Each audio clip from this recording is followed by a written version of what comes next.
Hey guys, how's it going? It's Al. Welcome to another DraftKings Showdown video. This one is the Thursday night football game in week 3. NFL DFS.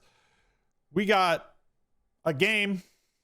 We have the Carolina Panthers. At least there's fun players on the Carolina Panthers that we can roster against the Houston Texans AAA football team. I don't know if they're an NFL team at this point, but they're playing in this game, albeit without Tyrod Taylor.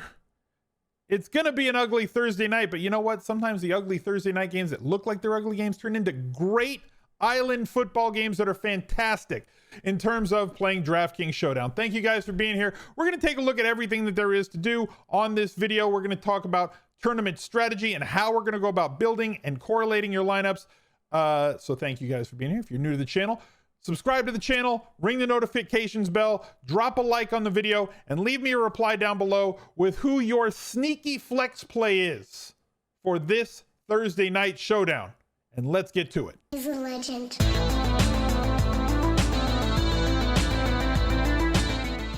Our showdown videos, as always, are brought to you by FantasyLabs. If you wanted to click the link down below in the pinned comment and in the description, you can go check out all the great tools, models, and content that they have over at FantasyLabs for a discounted price if you use the promo code smizzle. There's a direct link that will take you there in the description and in the pinned comment, so go click it and support the places that support this channel and this stream.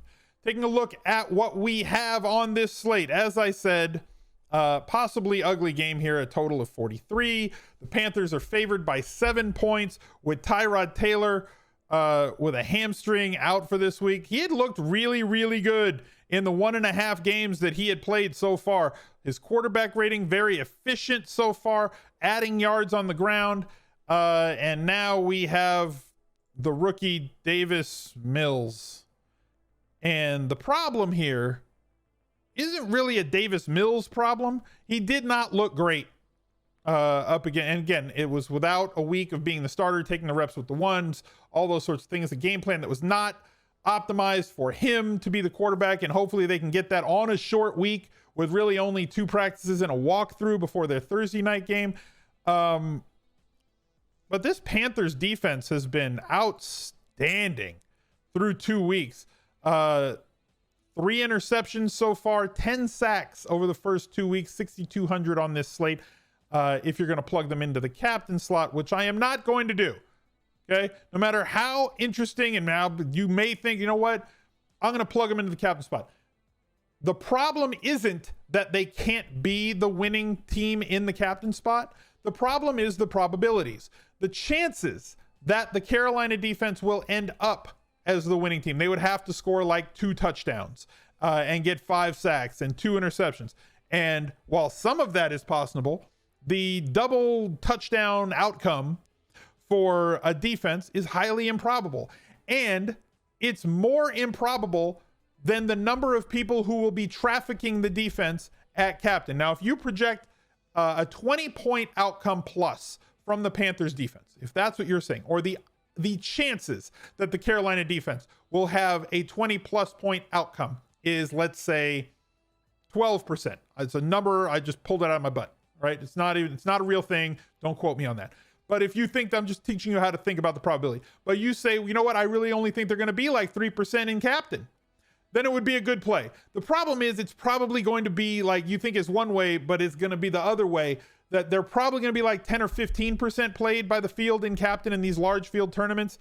And they probably have like a 3% or greater chance to have a 20-point game. So you don't want to be on that wrong a side of the math and overweight something that has a really small percent chance of happening versus the field. So my most played captains, I tend to cut my captain spots. I don't really get cute personally at the captain spot. Look, if you want to get cute at captain, go ahead. It's up to you. You're the one that makes your lineups. You click submit. You do your thing. I'm going to tell you what the math says to do. And the math says you should be playing players that have the highest probability of ending the slate as the highest scoring player on the slate is probably going to be this guy right here. We have not come anywhere close to seeing a ceiling game from Christian McCaffrey through 2 weeks. Has not gotten you the 100-yard bonus on the ground. Has not gotten you the 100-yard bonus through the air. Scored 1 touchdown in 2 games because Darnold ran one in and they're throwing the ball inside the 10-yard line, at least through 2 weeks against New Orleans and against the New York Jets. But if he busts that 100-yard bonus, or if he double bonuses, if he breaks a long touchdown, which we have not seen from him yet this year, although we clearly know that that's in his locker. 35 plus to 40 fantasy points is something that Christian McCaffrey does as much or more, and in fact more, than any other fantasy running back in the game. 20,000 if you want to fit him, but because of as many values as there are on this slate, because there's players that just are there that aren't going to be the main guys, he's probably going to be the highest played captain on the slate. Your quarterbacks, Sam Darnold and Davis Mills, not really exceptional runners, so we're not going to allocate more than 5 or 7% of either of them at the captain spot. If a quarterback is going to be your captain, however, you want to coordinate. You got to correlate the lineups with those captains, and we're going to do 2 things to try and do that, whether you're hand building using the FantasyLabs lineup builder or any lineup builder for that matter. Discounts and links for all of them are down below in the description. Just click show more. We're going to pair him with every single one of his pass catching options. Christian McCaffrey, DJ Moore, Robbie Anderson. We're going to use Marshall in there. I'm probably not going to include Brandon Zylstra as he may cause hunger. He may cause a loss of breath, and possible suicide is a side effect for Zylstra. Ask your doctor if other terms may apply. I am also going to include the kicker in that group with the quarterback, and we're going to build a secondary group that's going to force at least one player from the opposing team. So, I mean, really, it's going to be him. Brandon Cooks is getting ridiculous usage, as predicted, as the best and most talented player on this Houston roster. He is going to be an absolute target monster. He was targeted way too low in terms of his ADP in drafts. He does have big playability, as we saw in week 1 with a 52-yard completion. It's yet to be seen. He's going to get peppered with targets. It's just a matter of how efficient will those targets be from Davis Mills. He's still going to get targeted though, and 9 to 12 expected targets is not out of the realm in pretty much every game, but we're going to make a group that has basically every realistic offensive player and include at least one of those in every Sam Darnold lineup.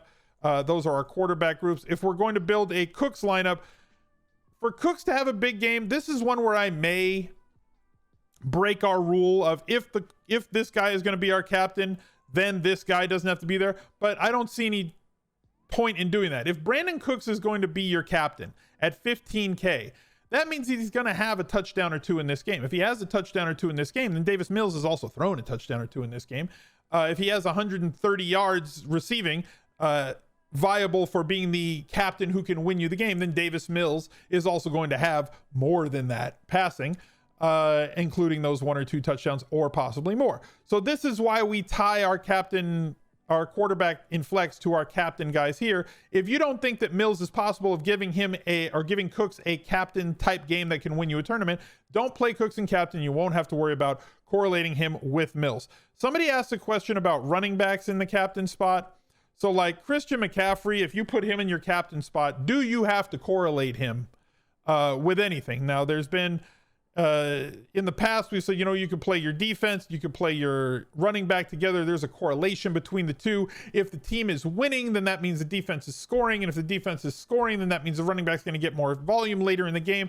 But it doesn't really show over time that there is that much correlation. Defenses do well in fantasy when they score touchdowns, and if they're scoring touchdowns, they're taking touchdowns and snaps away from the running back, because if they score on defense, the other team's offense gets to get back on the field. So like, you want sacks, you want things like, they're not as correlated as you might think that we would have to tie one to the other in terms of a lineup builder, or if you're hand building. So like, running back correlation is something that I don't really do in terms of Showdown, other than saying don't play too many running backs from the same team, especially when one of them gets as much usage in terms of snaps played as Christian McCaffrey does for the Carolina Panthers. So like, but if I'm going to play DJ Moore in the captain spot, I'm going to tie him to Sam Darnold. Same thing goes for Robbie Anderson. Same thing goes for if you think any of the pass catchers on that team are going to do well. And I'm probably going to do the same thing that we always do, which is create that group that only allows one of the kickers and one of the defenses in any particular lineup. I only have one team out here, to just not allow us to have overexposure to kickers and defenses. And yes, sometimes that can burn us. If it's a game like that Giants-Washington game where both kickers hit multiple 50-yard field goals and both kickers kick 4 to 6 field goals each, that's just going to be a showdown that you're not going to win. I believe on being on the right side of the math more often than not. If you want to tweak things for a specific matchup because you think that this is a game where both offenses are going to fail, then go ahead, allow 2 kickers in your lineups. I tend to not do that because it's just a thing that I do to try and be on the right side of the math. It's something that is over rostered, something that is overplayed in tournaments versus the amount of times that it results in being the winning lineup. So taking a one sample size and saying, well, on this particular slate, the winning team had this where you said don't do that, does not disprove the probabilities and the rules. You don't want to be on the wrong side of the math, so we try to do things the right way. So looking at how we build things in that Fantasy Labs lineup builder, as I said, you go set your optimizer settings, pair the captain quarterback with at least 2 of the pass catchers and kicker from the same team, including only, I'm going to say, I'm going to have to build a second one in here that says, including only Carolina, include the running back in that group. So we'll build a special one for this one, for this lineup builder. Pair your captain quarterback with at least 1 quarterback, running back, wide receiver, tight end from the opponent, including only all of them. Pair your wide receivers with the quarterback from the same team. Pair your captain tight end with a quarterback from the same team, and limit at most to 1 defense and kicker from the same game. As I said, we can add this rule. Can add this rule right here. Pair captain quarterback with at least 2 select positions: running back, wide receiver, tight end, kicker, including only Carolina. So Carolina now has a rule that they can expand to using this, right? Where it's going to do the same thing. This one is that team, this one is this team, right? So I can set this to including only Houston for this particular lineup set. I also want you to think about building a group with the lower played players. Build a group that says at least one of a list of 3, 4, or 5 players that are going to be lesser played players. On the Kansas City game, that was guys like Pringle. That was guys like Robinson. That was the lower played guys. The kick returner on Baltimore, who also plays wide receiver, took that fumble in for a touchdown. Duvernay. Same thing went for the Monday night game with Tunyon was on that list with Green Bay. Tunyon was on that list. So was the wide receivers, all of the wide receivers from Detroit. Guys like Quintez Cephas, who were coming in lower played than they should have, and forcing those guys into your lineups was going to allow you to have less people that you were holding hands with as you cross the finish line. So that's the one change that we're going to be doing there. Make this 150 lineups. We're going to run it, and you're going to see kind of the lineups that we get. I usually use the optimizer by ceiling because I don't care about getting a median lineup. I want to attack the top as much as possible. So hopefully this video helped you, whether you're hand building or whether you're using FantasyLabs. But go give Labs a try, whether you're building one lineup, 20, 50, 100, or 150. It's definitely a tool that can help make you a better player, and that's what we try to do on this channel, is get better every day. So jump in the Discord, link down below in the description, and I'll catch up to you guys later. Good luck on Thursday night. He's a legend.